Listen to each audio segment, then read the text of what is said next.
आज वडोदरा महानगरपालिका की बड़ी कचहरी पर वाटर वर्क्स समिति की बैठक का आयोजन हुआ था। दरअसल वडोदरा शहर में पानी पुरवठा को लेकर जो विभिन्न मुद्दे उठ रहे हैं उन पर चर्चा करने के लिए ये बैठक बुलाई गई थी। तब समिति के अध्यक्ष महावीर सिंह राज पुरोहित की अगुवाई में ये बैठक मिली थी और इस बैठक में समिति के सभी 6 सदस्य मौजूद रहे थे। बैठक के अंत में समिति के अध्यक्ष महावीर सिंह राज पुरोहित की ओर से बैठक में हुए मुद्दों पर चर्चा के बारे में ज्यादा जानकारी दी गई थी।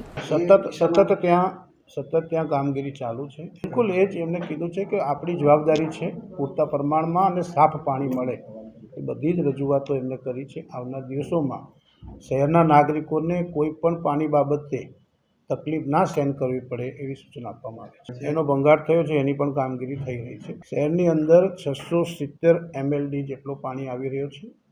એ પાણી લોકોના ઘર સુધી પૂરતા પ્રમાણમાં મળે અને ઉનાળામાં લોકોને પાણી બાબતે કિલ્લત ના સહન કરવી પડે એ આપણી નૈતિક જવાબદારી છે એવી સૂચના આપવામાં આવી છે અને એ બાબતે હું સમિતિના અધ્યક્ષ તરીકે પણ એ બાબતે ધ્યાનમાં રાખીશ। પૂર્વ વિસ્તારની અંદર જે પાણીની સમસ્યા હતી એ વિસ્તારમાં તમારા મીડિયાના માધ્યમથી જાણકારી મળે ઘણી વખતે કે મોટા પ્રમાણમાં ટેન્કરો જાય છે।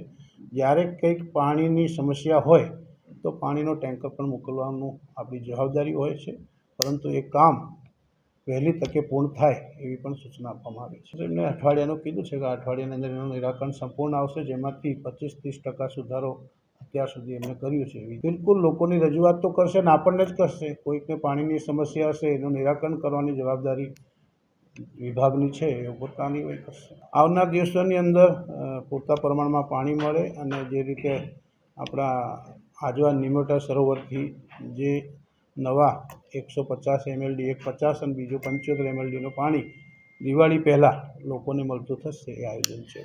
हमसे जुड़े रहने के लिए हमारे YouTube चैनल को सब्सक्राइब करें और नई वीडियो की नोटिफिकेशन के लिए बेल आइकॉन को दबाएं।